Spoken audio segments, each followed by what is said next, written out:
It's another week here on What Chaos. Welcome, welcome, welcome. I am DJ. That is Peter. Peter, happy Monday. How was your weekend? It was good. I did nothing. It was wonderful.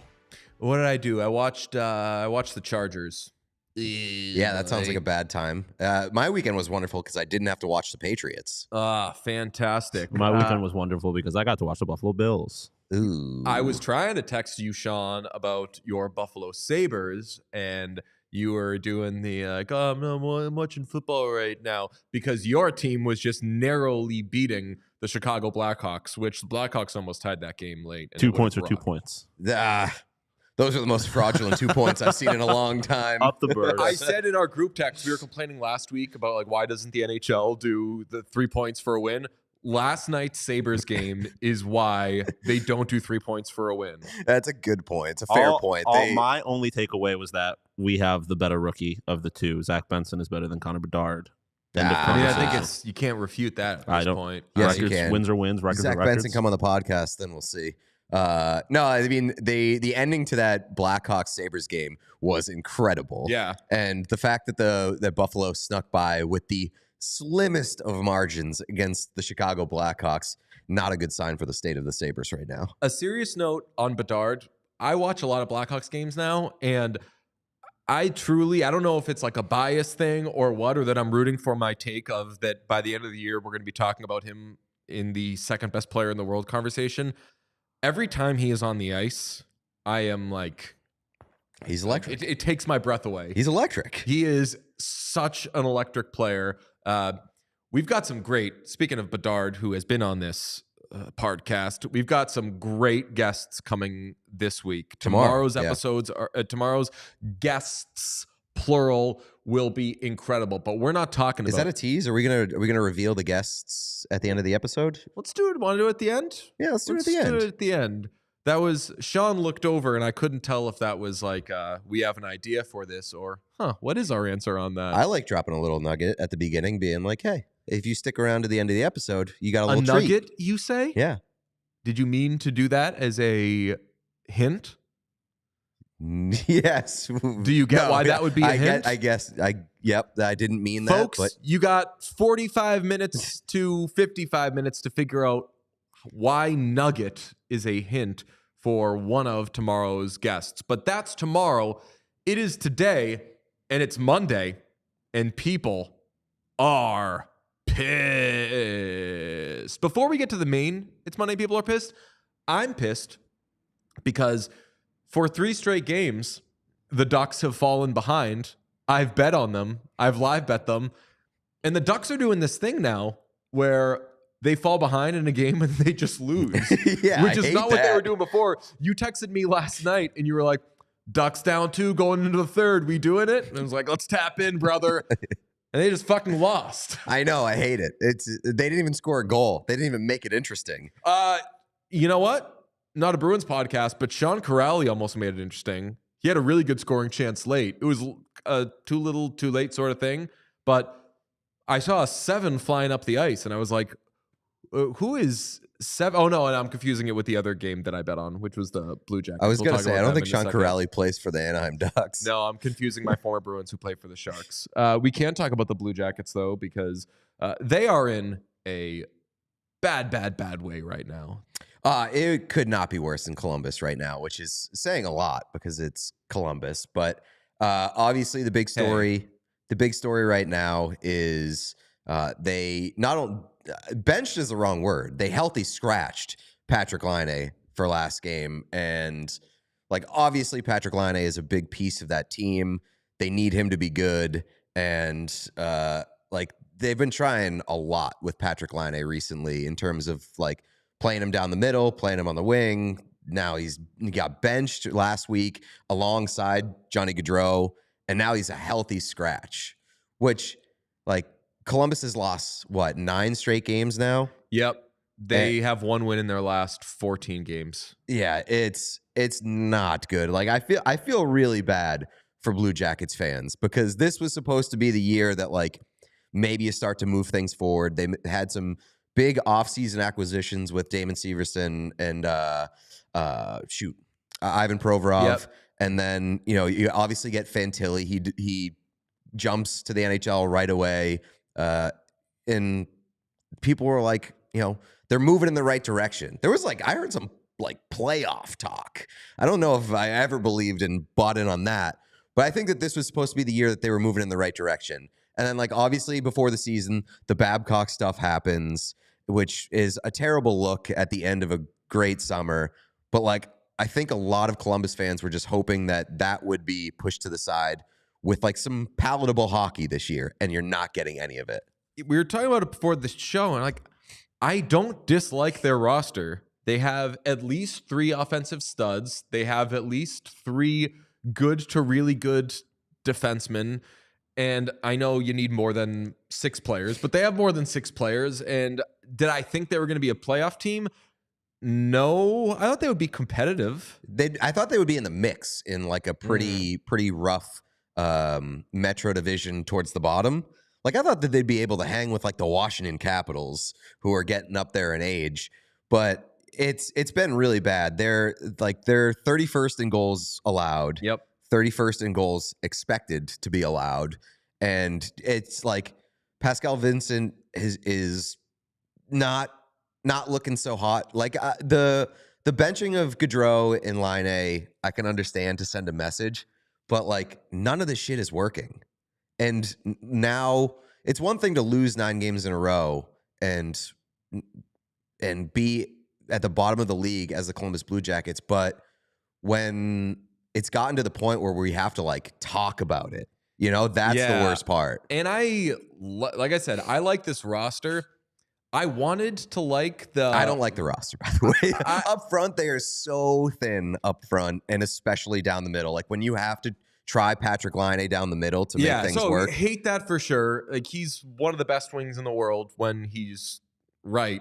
And I hate how often Patrik Laine isn't right, but I still ride for Patrik Laine just because he's such a monster. Patrik Laine to be awesome, but I want him to be, I think that he has to be put in a position where he doesn't have to do a whole lot other than score. I want him to be awesome. I do want the Blue Jackets to be good because I've never been to Columbus. Hope to do stuff with the Blue Jackets at some point, but that supposedly is a really fun sports town. Obviously, it's a college town, but I think that if the Blue Jackets are awesome, the way they turn out for the Columbus Crew is awesome. So I want the Blue Jackets to be good. Their fan base is good. It's solid. They care about that team a lot. Which is why I say I feel bad for them, because I know that they have a pretty strong fan base. They've been waiting for that team to be relevant and be solid, and it's just not happening. Everything's going wrong. I mean, 12 points. We're going to talk about this a little bit later, but even Cole Sillinger's ex-girlfriend is just taking over the world right now. Right. 12 points, not where you want to be when there are just 3 days, Peter. There are 3 days this Monday until U.S. Thanksgiving. Oh, there it is. If we know anything, it's that you want to be in playoff position come U.S. Thanksgiving. We're going to talk about the Metro a lot on this episode because the Eastern Conference has threatened legal action against us because we won't talk about them. Don't care to talk about them. The Eastern Conference? No, the Western Conference. The Eastern Conference is threatening legal action because we will not talk about them. We got a complaint that we don't talk about the Western Conference. Well, that was, I mean, that was confusing. That was confusing. We only talk about the Western Conference. I said 2 episodes ago, jokingly, that I haven't watched an Eastern Conference game this season. Somebody complained that it was an Avalanche fan. I'm wearing an Avalanche hat right now, unrelated, but as an Avalanche fan was like, what chaos show won't talk about the Avalanche winning a game? I was like, probably not. Yeah, no, we only care about the Oilers and Ducks. They beat the Stars over the weekend, though. Big win. Congrats. There you go. You have Avalanche on. I have the Stars jersey over there. But the silver lining, by the way, of the Blue Jacket situation, I don't know if you've been peeking at the old schedule. Eagle Eyes Dave over here. We might have a mini Oil Shark Bowl coming up. Who we got? Wednesday, the Blackhawks visit the Blue Jackets. Does that count? No, because like the Blackhawks are, yeah, like they are the best. They're fun to watch, and like they kind of are who we thought they were. Yeah. If it was it's honestly, I feel like every Oil Shark Bowl has to involve the Oilers because it's only funny. Every Oilers game is an Oil Shark Bowl, though. True. The Blackhawks are just going to kind of rock the Blue Jackets too. Correct. My question now, and I think that this is kind of going to be a widespread question with regards to the Blue Jackets, is like, how much leash does Jarmo Kekalainen have left? He's the last one. Like, you fired the coach, and not the way that you wanted to fire the coach, but you're not going to fire a second coach in I mean, the question isn't like, who do they fire next? The question is, how much leash does he have left? Does he survive the this answer season? right. We know the answer of who they fire next because he's kind of the only option. Does he survive the season? I'm trying to think of like how hockey tradey the roster is right now. Like, do you move Laine? Do you do that to try to save your job? And does the team even let you do that? Because typically when a GM is on thin ice, brought this up with the Oilers, usually you tell the decision maker, hey, don't make any decisions right now. We're trying to figure something out. Yeah, and I also think like if you trade Patrik Laine right now, you're getting pennies on the dollar. Yeah, but he's fresh. Why? He is fresh. That's true. He's got some fresh legs in him. But like I heard Elliott say that they were looking around for center help, which classic Blue Jackets. Seems like you could have done that over the summer. Yeah, when you knew you didn't have a center. Little fun facts on Jarmo Kekalainen. Been GM since 2013. Mm-hmm. I don't know where he ranks. I should have looked that up. Where he ranks in the longest tenured GMs in the league. Got to be up there. He's been holding that job for 10 years. Mm-hmm. That's got to be one of the longest tenured GMs. He's got a .531 winning percentage in that time. Surprisingly, they've made the playoffs 5 out of the 12 seasons, and I guess 11 seasons if you want to count full seasons with Kekalainen. And especially in like the mid-teens, I always fancied him a good executive. I think a lot of people do, yeah. And like there were moments where I wanted certain teams for the sake of it to get certain picks or rip off a certain team just to make things fun. And I'd always run into like a Jarmo Kekalainen stumbling block of like, he's not going to go along with that. He is the third longest tenured GM behind Winnipeg and St. Louis. Okay. I'm not third longest tenured. Doug Armstrong and Kevin Shovel day off. That's what I thought. I was really questioning myself. Chevy's the other one. So like Jarmo and Chevy are like the two, like, you're not going to pull the wool over that guy's eyes. Yeah. Famously, Jarmo Kekalainen played for the Boston Bruins. This is not a Bruins podcast, though. Yeah. Yeah, it's just like, I think that the question's going to be asked, and I think a lot of people were even tossing that idea out when they fired Babcock as like, this was Jarmo going out on a limb, and it turned around and burned him. So like how much leash does he have left? They've only won one playoff series in the decade that they've been under Jarmo, if you don't count the best of 5 that they won in the bubble against the Toronto Maple Leafs, which I do not count because it was best of 5.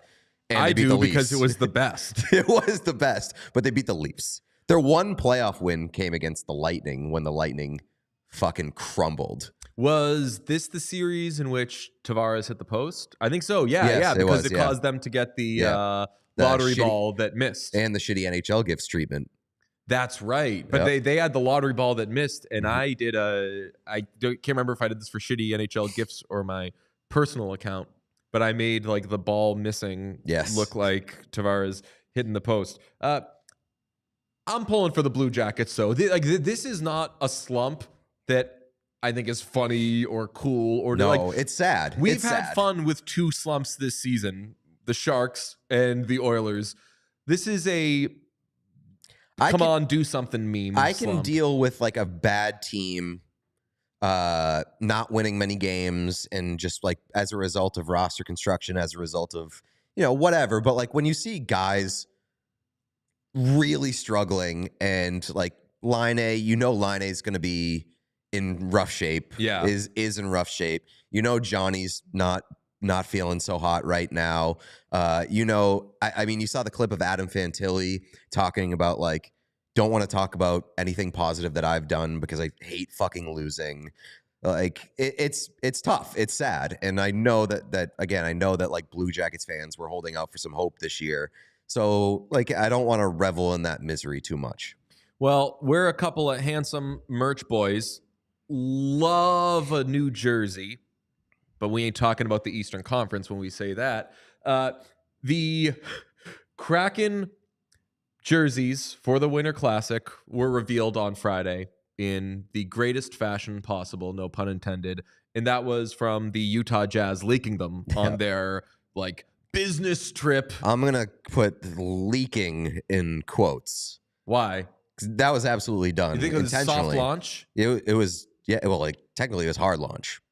You think is it a hard launch or is it No, soft I think a soft launch is like where an unofficial wait, announcement? who's that in the picture? Okay. Or like, hey, what's that thing? I've never seen that before. I would say that's a hard launch. You'd say it's a hard launch? Yeah, because you're showing the jersey. Like a soft launch would be like A corner I guess of it or something? if like can they were like in the background of the picture. Or I something feel like you that. need to post a picture of the jersey with the caption "Life Lately" for it to be a hard launch. Well, yeah, I mean that's kind of what they did, right? Well, I guess a soft launch is like a story, like an Instagram story. A hard launch is an Instagram post.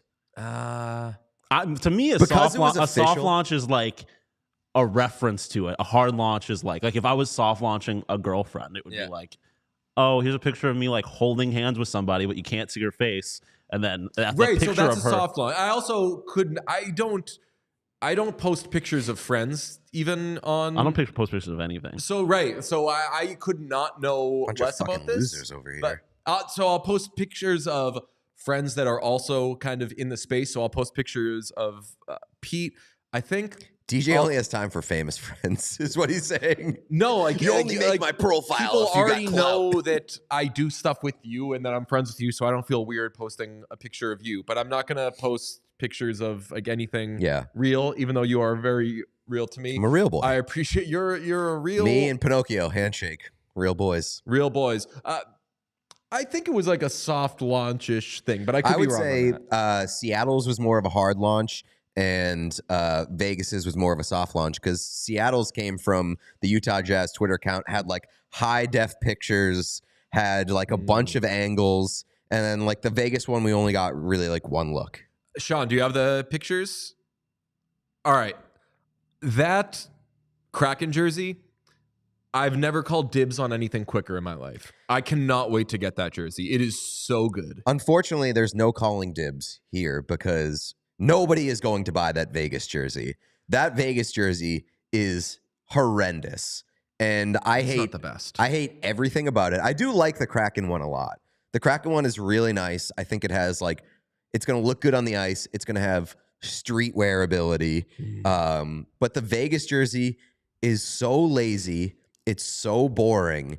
And we've talked about this already, but like I hate faux Yeah. where it's like a fake throwback. And the story of this, of like the origin of this Vegas jersey is so annoying.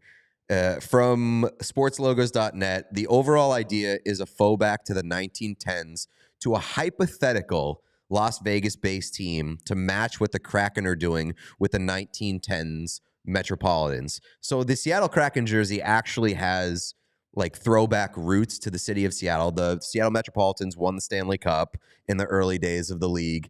And Vegas is like, okay, cool. We'll create something to match that vibe so that it has a throwback feel. The fact that like they could start from scratch and make anything that they wanted to be a throwback jersey, and that's what they ended up with, sucks so bad. A faux to the 1910s to a hypothetical Las Vegas-based team sounds like an AI generative prompt thing. Yes, yeah. And like when the show is done, I'm just going to copy and paste that, toss it into AI, and see what they end up making for me. I will say, you said you didn't like anything about that Knights jersey. I do like the stripe situation it has going on. Yeah, it's just I like a like the boring- border stripe thing that goes all around. Some NBA jerseys have done that, and I like that. Yeah, I don't like it. I would have liked something.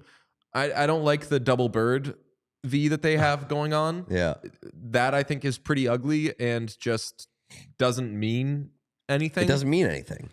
This might be a hot take. I like that logo. I Really? like just the V. I don't think the jersey's kind of boring. I think the V could. The thing that frustrates On the me chest? is, Like- I mean, I think they could have done more to it. I think just slapped on this plain white jersey is kind of lame. But like, if they dressed it up a little bit better, what? I think the V could have been all right. Make it make it a crest. Make it like a small. Yeah. Put a smaller There needs to be more to circle behind the V. Or I was And- thinking like a banner kind of type thing in front of it that actually says Vegas or something on it, like kind of looped through the V or something. I don't think, and someone said in the chat that it could have been a good shoulder patch. I Yeah. think that's also true. That's true. It for is sure. just getting smoked by. And look at dude on the left. Look how confident he is. I know. The thing that frustrates me is that like the current Vegas Golden Knight jerseys have like the intricate like floral kind of pattern on the sleeves and stuff Yeah. like that, and it's like that could have like you're the Golden Knights. That in and of itself is throwbacky. Like you could have done more to make it feel old. Well, How do you guys like Vegas jerseys anyway? like I like the gold. I think it looks bad on TV. Like if you see the gold jerseys in person, Yeah. you're like, damn, those things kind of pop. Unfortunately, they don't translate super well to TV. I really, really like their away jerseys, the white ones. I love the Yeah. fact that they went with white gloves. Their other jerseys have been kind of like, I take them or leave them. But like the thing that I like most about Vegas is that they really lean into being over the top, and they really lean into being like really embracing the city and the chaos of Vegas. And that's why I hate what they did there, because it's so boring. It's so like throwbacky. It's not like, it doesn't fit in with anything that Vegas has done throughout the course of their thing. And I think that like when they booked this Winter Classic, there should have been a handshake agreement to be like, you guys don't have to do the Winter Classic thing that every team does. That's like, okay, we're going back to the old days. We're going old school. You have the 31st and 32nd teams in the NHL. They're brand new teams. I thought it was exciting that this was the matchup because they're doing something different with the Winter Classic to spice things up. Right. And so like doing something crazy with the jerseys would have been appreciated. And I think it would have allowed both these teams to get way more creative than they were with these uniforms. The one thing I'll say is that like Vegas's whole vibe is faux back. Like everything about it is fake old. So like I guess it works in that. I've always been really underwhelmed with Vegas's branding. Like you are Las Vegas, you got all this cool shit, and you went with the Golden Knights, and your main color is gray. Like, that But kind they of moved away like, from the gray though. that's true. But I it's mean, like Caesar's Palace-y, Coliseum-y without actually using any of that brand. Like it has that vibe without. but like if you're gonna do that, lean more into it. Like that's I what think they're doing a pretty frustrates good me job. about these jerseys. It's just like it's just plain gold bars. Like if you had done like the floral gold, like instead of the gold stripes, just done like floral gold and stuff like that, just to add literally. Maybe this anything is to a it. hot take. This Vegas jersey is the first time I've seen a Golden Knights jersey where I've been like, not really for me. I like their white. We were doing a content play recently that we'll see at some point involving jerseys, and I almost straight up bought a golden, like one of the Golden Knights jerseys, because as like daily wear, it looks good. Yeah. I like that. That's a really good jersey. I like the gray. I liked their reverse retro, which I mean that's going to be the definition of faux back because they like don't that have though. anything to throw back to. But I like that jersey. This is the first time Vegas has put something out where I've been like, I didn't like the black ones, like I didn't like the gray or the black. The black ones that like glowed in the dark, glue in the dark, glue I mean, in they the still dark. technically glow in the dark. It glue. They glow in the dark. I didn't love those because it's like, okay, Don't be asshole. I was kidding when I pl- said glue. I Okay. wasn't serious, but okay. Oh, I didn't know. No. Glow. Yeah, you play with the lights on. Who gives a shit? Like, who cares? Well, I mean, I feel like everything about Vegas is all about the intro to like the Yeah, the they put on pregame a good stuff. show. And That's I for sure. love that. Yeah. love so many things about that team. Not the only thing though going on uniform wise. Oh, true. Yeah. I didn't know that you could just kind of slip in mid-season changes like this. This happened a few years ago, probably longer than that, with the NBA. Remember when they had the new ball? Yeah. The NBA did a new ball. That was the best. And after like 2 weeks, they were like, oh, no. And they spent all summer talking about how there's like a new basketball. And it was going to be bulletproof. Was it? Yes, it was. Really? I believe it was like a Kevlar ball. And they were like, this is the best Finally, ball. the solution to a long-standing problem. Right. And the players like tried to dribble it, and they were like, ugh. Take that, Gilbert Arenas. That's like... I like that. That reminds me of Elon Musk tweeting that like the Tesla truck is impierceable through like bow and arrow. I was like, finally, been driving down the highway my entire life, When the just apocalypse getting smoked strikes. by arrows. Yeah, so I didn't know that you could just do never mind thing. But over the weekend, I saw a little like Bleacher Report graphic thing that was just like, all bets are off with helmets now. You can do secondary crazy fun things. Yeah, which is surprising to me, one, because I thought that already existed, because the Carolina Hurricanes have been wearing red helmets with their away jerseys for like the past year and a half. And I like it with the Carolina Hurricanes. Didn't like it with the Maple Leafs this weekend in Sweden. I thought it looked weird and gross. Yeah, like it looks. You don't like that? No, you do like it. that? I Really? love the blue helmets. No, I think it looks like very amateurish. The blue, white, blue. I think Well, it's the so Maple clean. Leafs. That's fair. Yeah. But that's Willie Nylander, man. Yeah. That guy is getting all his Maple Leafs looks in now while he can. But yeah, it is surprising to me that it didn't exist. Apparently, the Hurricanes have been asking for permission every time that they wear the red helmets. Like they have to run it by the league. That's disappointing What? that they're asking for permission. Yeah, it's just that doesn't kind of say so. Like not very badass of you. exactly. Like what is it? You're gonna talk about it, be about it. Yeah, right. Hurricanes have some big "we don't ask anybody for anything" energy. So I was surprised that rule didn't already exist. And number two, I'm surprised that like it wasn't a 4-year process to run it by the NHL. Like the NHL just changing that rule on the fly seems so surprising to me. They'd be like, no, you can't wear contrasting helmets. We've been doing this forever. Only white helmets. I mean, I get a text every 3 days about Bruins helmets, and I never know the answer to it. And also, I should know. I will refer people to you if they ask me shit about helmets. Like that isn't quite my domain. I pay attention to that shit. I'm more just a handsome, charming man with no thoughts in my head. You Nice. are like A himbo. You're a himbo. What is that? A himbo. What does that mean? It's a male version of a bimbo. I get that a lot. That's right. Truthfully, they're like, boy, it's a good thing you're That pretty. word himbo has been thrown around a lot recently because of Travis Kelce and his old tweets. Oh man. Well, I don't care. I care enough to like pick your brain about it, but I don't notice things like, oh, that's not the helmet they wore the other day. The Bruins have been just like doing different shades of black and brown helmet. No, well, yes. The biggest mystery in hockey right now is whether the Bruins helmets with their alternate jerseys are brown or black. And it really does seem like it changes from player to player and like from shot to shot. Because like some camera shots, the light reflects off it and it looks brown, like clearly brown. And sometimes the camera shots make them look black. And I can't figure it out, and it drives me crazy when I watch them with wearing these uniforms, because these uniforms are great. And the fact that the helmets are distracting, just choose clear brown or clear black. I don't know what's going on with these helmets in the shade of brown/black that they're using, but it's crazy. Look at Lauko with his cage. I know, he looks so good. Absolute king. I hope he wears a cage the rest of his career. He's got that energy, right? Well, I actually like hope kind of for his safety. Like he has the worst shit luck. keeps happening to him. I know. So I actually might seriously just want him to wear a cage forever, but he pulls it off well. Yeah, I mean, he was talking about that.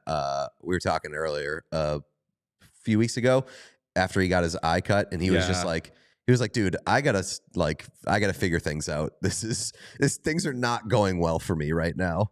On the subject of the Boston Bruins, Milan Lucic is being arraigned today in Boston Municipal Court. He was arrested Friday night for an alleged domestic incident. His wife, Brittany, called the police and said her husband had tried to choke her, per NBC 10 Boston. Police say she told officers that Lucic couldn't find his cell phone after returning from a night out, and then he started yelling at her, demanding his phone back. The report goes on to say that when the victim tried to walk away from the argument, her husband grabbed her by her hair and pulled her backwards. Police say when an officer asked the victim if Lucic attempted to strangle her during the incident, she said he did not. According to the police report, when an officer made contact with Lucic, he appeared intoxicated when he answered the door, telling police officers that, quote, nothing had happened, and he did not attempt to provide any explanation. Lucic was later arrested and charged with assault and battery on an intimate partner. I do believe I'd have to double check this. In Massachusetts, when a call is made on a domestic incident, an arrest is automatically made. I could be wrong on That's that, crazy to me. but that is, I mean, not to get into, this wouldn't qualify as politics or anything. No. I agree that if a call is made on something like that, just because you're fucking better safe than sorry. You don't want to be Mike Ehrmantraut driving the guy out in the desert and then getting a... Right, but there's also a difference between like separating or like detaining versus making an arrest.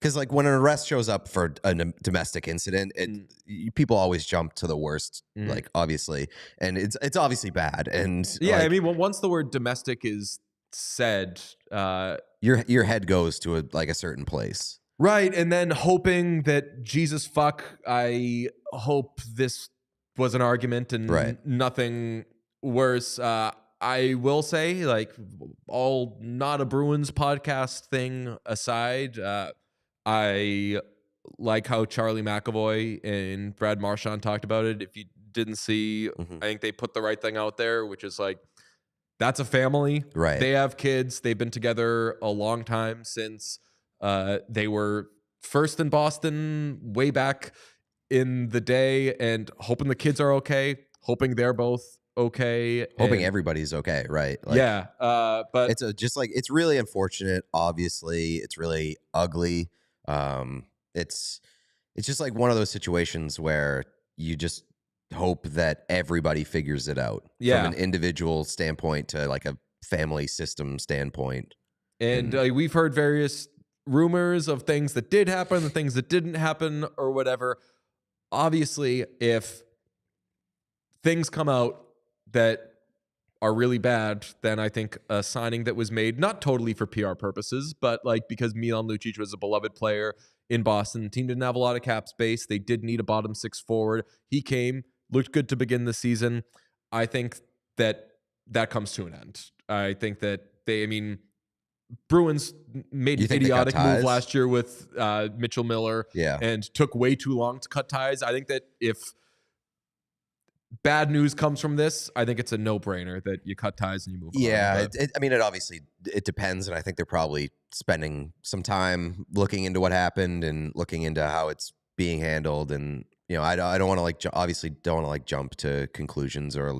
Yeah, we can't really editorialize other than to fill you guys in on what is out there. But it blows. For 2 straight seasons now, like the Bruins get off to an incredible start, and like then the noise comes from inside the house in November. Yeah, Jesus.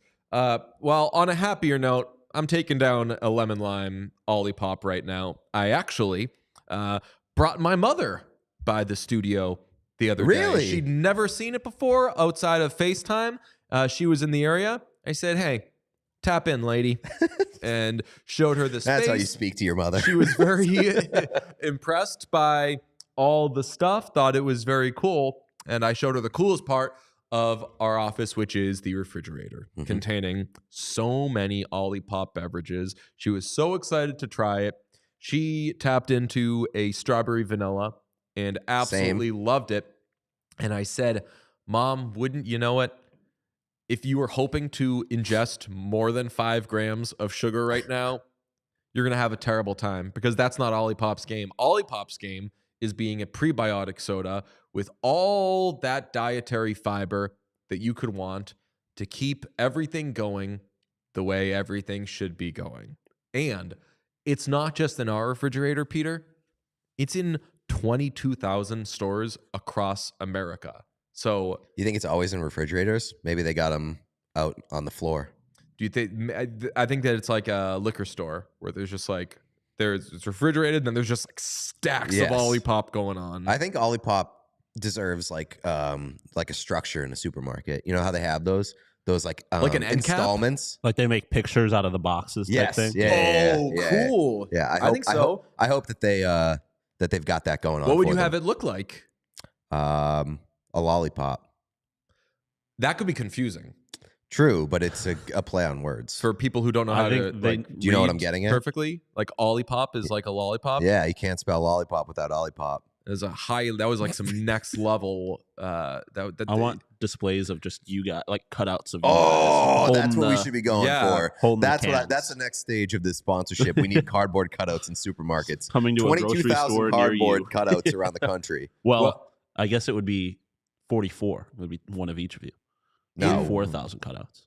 No, we're on the same. Oh, it's just one. We're doing cutout. The same one. Yeah, that's. I was thinking it was like one of you on each side, and then like stacks of boxes of the store or of the display. Of the display, because I mean, you cover a lot of ground if you want to do each side. Find the What Chaos cutout somewhere in the store. You ever see Supermarket Sweep? You ever see that show? I think so. Yeah. Great show, great theme song done by American saxophonist Dave Koz. It was a show where you'd go around and you'd try to find stuff in certain amounts of times. And if you had a find the Pete structure, find the D structure, you'd have over 22,000 stores in America to choose from.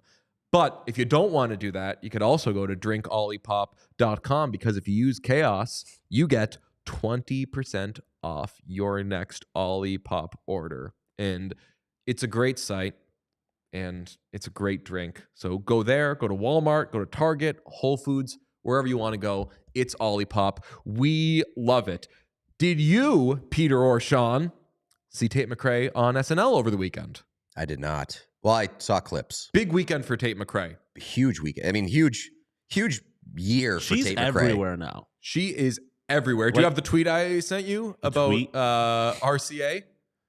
All right. Well, I sent it to. There was a tweet that was like, RCA is reportedly pushing to make Tate McRae the next big thing in pop music.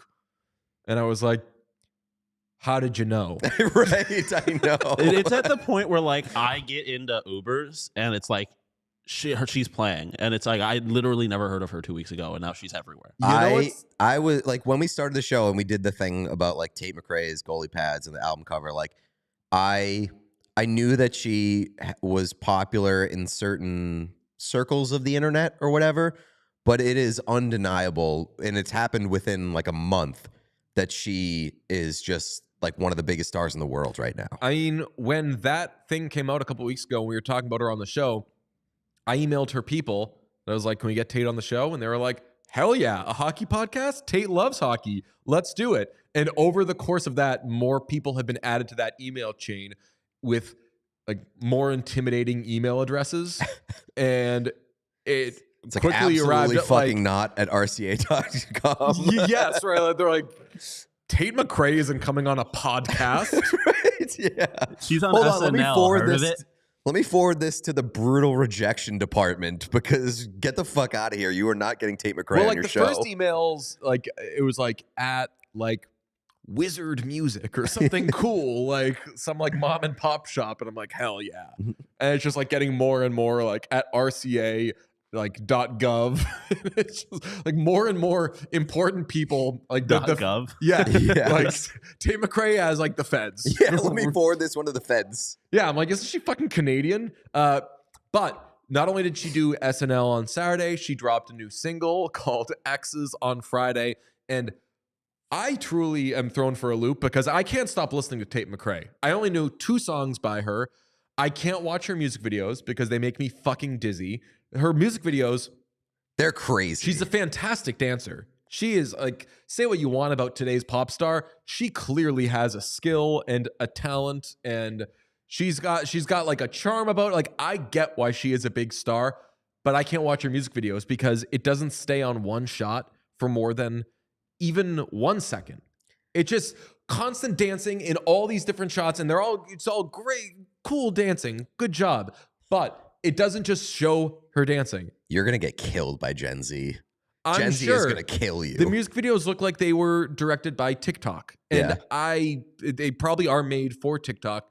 TikTok is a huge weapon in her tool belt. I can't personally. I'm not saying like don't make music videos like this. I'm just saying I personally can't really watch them because it's dizzying. Yeah, I watched her on SNL though, and she did her performance. She had choreography. It was a great performance. She did Greedy, which was fantastic, and sang. So it wasn't some BS. Gonna do it to a track while I dance. She didn't make any excuses. The weird thing is, her second song, she did a ballad that she didn't sing. Interesting. And I was like, I would think that for the seated part, that's where you could actually flex a little bit. But I got no notes on Tate McRae. This new song, X's, does sound like, and I tweeted, this song sounds like Ryan Tedder just found out about Migos. Looked it up, produced by Ryan Tedder. Oh, really? So, Nice. But that does show like RCA is pushing Tate. If she's working with Ryan Tedder, who, if you don't know, he's the One Republic guy, but he's did produced Taylor Swift Taylor stuff. Swift, 1989, my favorite album. Lord, right? Ryan, I think so, yeah. Ryan Tedder has worked with some big artists. Yeah. So good on Tate McRae. Change music videos, please. That's all. They're just not for you. That's fine.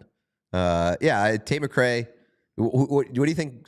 We have a better chance of getting Tate McRae on the podcast or any New York Rangers player? Tate McRae still. Yeah. Although we've had light interest from I also people. tweeted that Tate McRae music sounds like running after eating McDonald's. I don't know what that means. Yeah, like we're like it's weighing all you good down. and it's kind of jolts you. Okay. It's a little much. But I want it to be a little much. Okay. It's an exciting thing. Yeah, I'm happy for you. We talked about the Jackets earlier. What's going on in the Metro? The Metro is a wild place right now. Look at the top 3 teams in the Metropolitan Division as of today. It is the New York Rangers. This is by points. The New York Rangers, the Philadelphia Flyers. Whose schedule is almost done, by the way, the Flyers. What do you mean? Oh, yeah, because they have 3 games in hand. Yeah. How do you have 3 games in hand on November 20th? That's a good point. The Flyers and then the Capitals. The top 3 teams are the Rangers, Flyers, and Capitals. The Capitals, who have like an average age of 47 on their roster, and the Flyers, who I could probably name like 3 players on the Flyers roster. Yo, I didn't even realize this. What? The Blue Jackets have 4 games in hand. 19 games played. That's crazy. Blue Jackets have played 19 games. I mean, I bet they're like expediting their schedule. They're just like, let's get this the fuck out of They're the way. doing running clock on their schedule right now. Right, yeah. Nah, 13 man. They're points Like, playing behind double the New headers York to just Rangers. get the season over with. can we go like cheer up the Blue Jackets? I would love to, yeah. Can we like make them stuff? Getting back to our Winter Classic conversation earlier, they need to get good so they can have a Winter Classic game at the Horseshoe. That would They're be talking about that. sick. Yeah, it would be unreal. I think that they're talking about. I think it was the Horseshoe. I Was would it? demand- Or I know they've somewhere- done it at somewhere the Big else. House. They've done it in Ann Arbor and Michigan. But yeah, I mean, look at what we did for the Chicago Blackhawks. Their vibes are incredible right now. They're awesome. So let's get us to Columbus. Let's cheer those boys up. But I mean, the Rangers are arguably the hottest team in hockey right now. Yep. At the top of that division. The Flyers have won 5 straight. The Capitals have won 4 straight. So I don't necessarily believe that the standing is going to hold, but they got a lot of hot teams in there. Penguins have lost 2 of 3, but they won 5 straight before Right. that, and they just shut out the Knights. The Penguins have pretty much woken up. Yeah, and there has been surprisingly slow starts. Jack Hughes is alive. Yeah, he did return. So glad to have Jack Hughes back. But slow starts for like the Devils and the Hurricanes. Like the Hurricanes are not far back there, but they haven't been as good as I expected them to be out of the gate. Not getting a lot of saves. The Islanders looking pretty bad right now. Yep. I think there's some discussion about whether Lane Lambert survives the season. So like the Metro is a real surprising mix of teams that are exceeding expectations and teams that I think are due to get back on track. Did you see the thing about Islanders jerseys No. where they're only selling well in Vancouver? Oh, is that a real thing? It's a callback to Yeah. last week. I don't know if that was a real thing or not. No. There Look you at go. this. Sean's got He has old it ready. stuff on deck. Speaking of having things ready, we were going to do this earlier in the show, and we just forgot to do it. Can we do the classic sports broadcast device of the last time Team X won for the Blue Jackets? Okay. Let's toss it up there. The last time the Blue Jackets won, you see this on things like SportsCenter all the time, Yes. and I love it. It's always like, Shakira had the #1 single, and I'm like, nice, Shakira. None of us had heard of Tate McRae. She's now the #1 played artist in this studio. No one knew how cool Michael Andlauer was. That's my favorite guy now.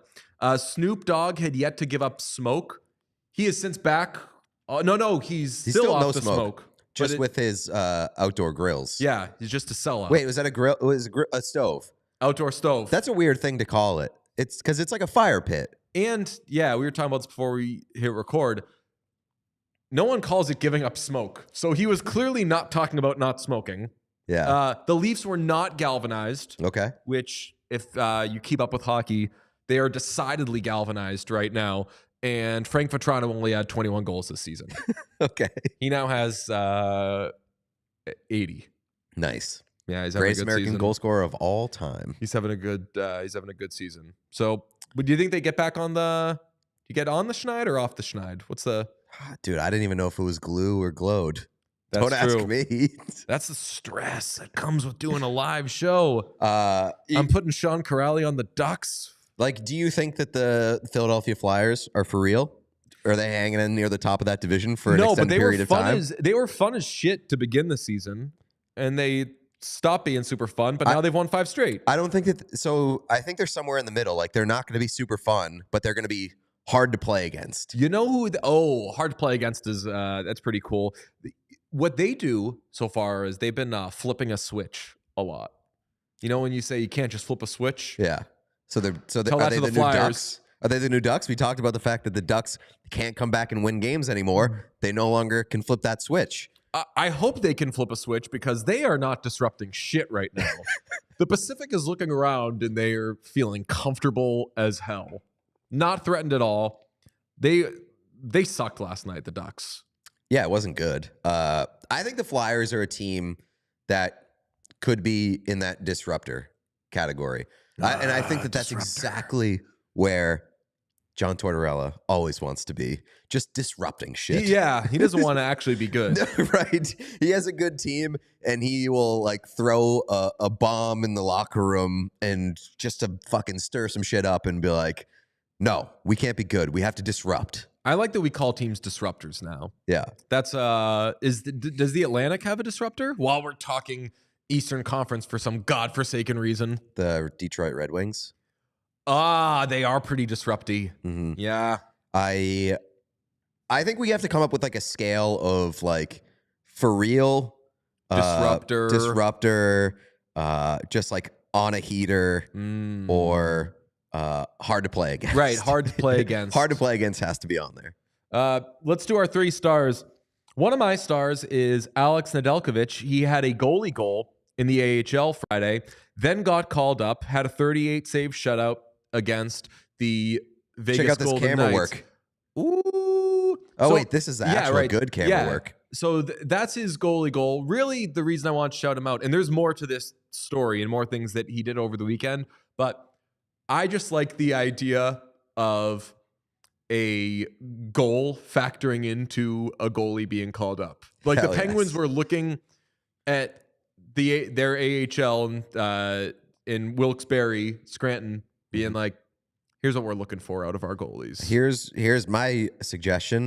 It's like Olmark getting the Vezina because he scored last year. Yeah, right. My suggestion is if you score a goalie goal in the AHL, it's an automatic call-up. That's great. It should be an automatic call-up, and you get to start the team's next game. You know who that would be great for? Who? Forwards in the AHL, because they would score a bajillion goals on goalies that are out of the net. You know what I'm saying? Yeah, true. If Yeah, you that have would 6 spike on their 5, numbers. Yeah. Your goalie steps out to try to find a lane, just knock that shit down and like pass it into the empty net. I think that would make the AHL electric if you got an automatic promotion and a game started if you scored a goal. So it's not electric, but the AHL already is. I wish there were a better word, but like the AHL is very chaotic. It is. Here's what the AHL's problem is. You can't watch a game, an AHL game. Period. True. It's just you can't watch a game. But even if you pay like $250 or whatever it is for the AHL season package, the games are in like 360p. Yeah. And it didn't show it on the replay that actually came from the game. But the cameraman who was working that game missed the goal in real time, didn't cross the center ice line with the camera as the puck went into the net. And it's like, if you're paying $250 for a season package and you don't get to see a goalie goal in real time, you know how pissed I would be? Yeah. Get out of here. Like, get the AHL up to current day. Get them with a high definition camera. Get a Those truly right now, we've talked about like Logitech will hook you up with a 4K camera for like $26 It's an HD now. camera. What could it cost? $10? Truly. I think this shot here is the part where they just did not. Yeah, they just didn't Look, move the camera just at all. stays. They want to see a celebration, You bro. catch Get off the this- celebration, get off which him. was an awesome celebration, but leave that to the replay cameraman. I don't know how many cameramen they're working with, and There's clearly several of them. I will say, because I used to intern for an AHL team. Shout out to Syracuse Crunch. Like the broadcast, the person in charge of broadcasting is like also in charge of PR. Yeah. They do, like, And like calling the games. Yeah, and they like do everything. everything on the AHL side. They're like the sporting director and like also assistant GM. I don't want to really consolidate in the. I don't want to minors. hammer like an individual too much with But this the AHL criticism. in and of itself needs to Right, get like shit together, get your shit together as a league. He also did Nedeljkovic. He was just feeling cocky. He also tossed on a Myles Garrett jersey after the game After the Penguins game, correct? Yes, Because he started for the Penguins, had a 38 save shutout against Vegas. Yep. and then threw on a Myles Garrett jersey. Who did I didn't pay attention to the NFL this weekend. Did the Browns play the Steelers? I forget who. Yes, they did. They did? The Browns beat the Steelers with their like third string quarterback. I love that. right. It was like a 13-10 game, most AFC North game of all time. Do you think that it was a dick move to wear a Myles Garrett jersey? No. I don't think it was a dick. Do you think he move? does it if they Oh. lose? I get what you're Dick. saying. If anybody didn't see the Myles Garrett video that hit the internet over the Yeah, we're weekend, not that kind of show, but yeah, Myles Garrett inadvertently was just showing dick. he knew what he was doing. You think so? If you wear gray sweatpants with no underwear and you have that, you know what you're doing. Like, Possibly. congratulations to Myles Garrett, but like that was not inadvertent. The only reason I know about that clip is that apparently it like was setting records for bookmarks on I Twitter. checked before the show; it had like 6,000 bookmarks. people. Shout out to all the horny people out Check there. it out later. Did I have anybody I else? Calvin Pickard is going to be in net for the Edmonton Oilers, and That'll be fun. I said they just needed a kind of rando journeyman-ish type of guy, and that would galvanize them. So we'll see. Been seeing a ton of Stu Skinner lately. This feels weird. We hadn't talked. We kind of put ourselves in an Oilers timeout, and I feel like the podcast is home now that we're talking Oilers, even for a second. But we got to talk about the Avalanche. They won a game. That's right. I do feel bad though, being like bringing up the Avalanche in passing, and in turn only bringing up the Stars in passing. So shout out the Dallas Stars. Let's get a little deeper on the Avalanche then. You think who's the most underrated player in the league? Because I got my take and it's Avalanche related. Ooh, It's Mikko Rantanen. But he's such a big name. But he's not. Like, people think of the Avs, and I feel like they don't think about Mikko Rantanen that much. Oh, I mean, mine might be Scott Hyman. I keep saying Scott Hyman. Zach Hyman. He's not the most underrated. He might be. Everybody thinks about Cale Makar and Nathan McKinnon. Nobody ever talks about Mikko Rantanen. Or Mikko Rantanen as Pierre Maguire. Danny Fantana. What's his name? Brian Fantana? Brian Fantana, yeah, that's right. We should, we're going to have episodes Tuesday and Wednesday, by the way. Normal episodes. I got a star before. Yeah. I got to give a shout out to CCM. CCM invited us to the hockey house that they had in Boston this weekend. We went on Thursday night, and it was cool as shit. They just rented out this big ass mansion in Canton, Massachusetts, and pimped it out to basically be like a hockey showcase. They had an incredible outdoor rink in the backyard. Saw a lot of cool people there. It was like a lot of influencers and stuff like that. Got to give a shout out to our guys at Just Edition. They debuted a collab with the Chicago Blackhawks over the weekend. It's very, very cool. Go check it out. They got some cool stuff. Their logo was also on the ice during the Blackhawks game this weekend, which was super cool. Like those guys rock. I've met them a few times now. Every time I see them, just like the best vibes, and the stuff that they make is cool as shit. So shout out to CCM for putting that all together. They gave us some cool swag. I'm wearing the sweatshirt that they gave us over the weekend. So they gave us sticks. They gave us a lot of cool stuff. So appreciate the invite. Appreciate the effort that they went through to make that happen. And I got on the ice. Yeah. I got on the ice. It was pretty sick. Even flipped me up a puck. I did tapped on the glass, flipped a puck to Sean, but I was but Sean had that sign that said, "When I grow up, I want to be just like you." Yeah, exactly. Unfortunately, I didn't have the "Will trade candy for a stick" sign, so I just had to stick with the puck. I will say, every time I ripped a decent shot out there, I looked over at Sean and he was like busy doing something else, and every time I did some stupid dickhead suck at hockey thing, I looked over and Sean had like a full team of cameramen. He was like he was in a director's chair. There were cameras at every angle, yet Sean was flying drones.